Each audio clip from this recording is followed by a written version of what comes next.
Welcome to Luca and Miguel. Enjoy the video. You start by unlocking the phone and going straight to Settings.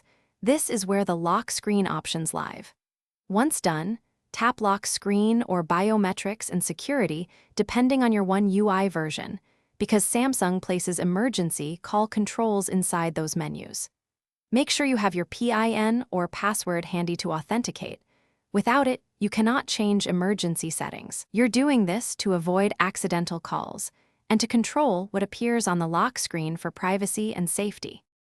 Now you navigate the submenu to find emergency call or emergency information, because Samsung sometimes nests this under secure lock settings. You tap that entry, and you'll see toggles like Show Emergency button or Emergency Contact Visibility. Toggle off the emergency button to remove the call shortcut from the lock screen. If you don't see it, make sure to check Advanced or Secure Lock settings. Models differ. You're removing the shortcut to prevent accidental dials while retaining vital info where allowed.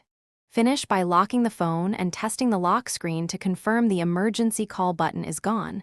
This verifies your change took effect. If it still appears, reboot the device and check the same settings again, because temporary glitches can persist until a restart. Make sure your software is up to date. Updates often change menu locations.